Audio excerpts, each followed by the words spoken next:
Hi everyone! Paano ba i-exchange ang points into coins? So let's go sa ating Pupu app. Ito tayo, click na natin tong Pupu app. And then makikita nyo tong points. I-exchange natin yan para mapunta dito sa my coins. Kailangan meron kayong 100 points para ma-exchange nyo into coins. So, i-click na natin tong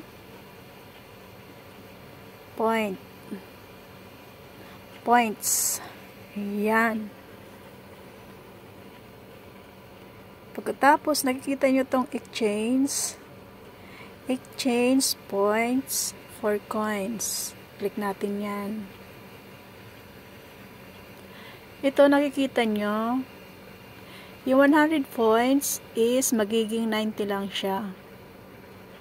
Ayan yung i-click natin.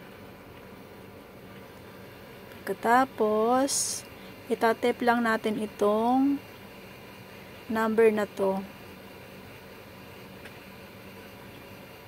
6, 9, 7, 5. Pagkatapos,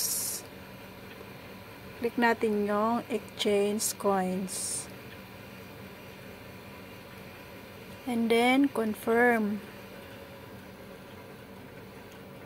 And then, meron tayong, pindutin natin. Ayan, nakita nyo, success. So, punta na tayo doon. Ayan na yung natira sa ating points.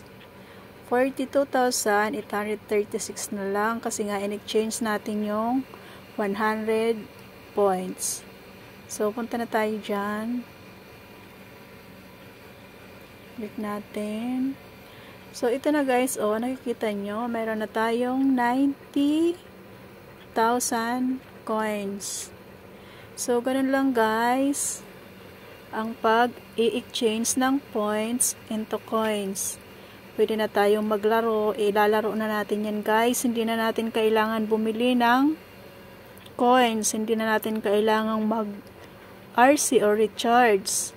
Yun lang ang gagawin natin. Pag nakaipon tayo ng points, i-exchange lang natin dyan. Kung sakaling gusto nating maglaro, exchange lang natin. Ganun lang po. Kasi yung iba nag-RC pa sila eh. So, ganun lang guys. Thank you for watching. Bye-bye.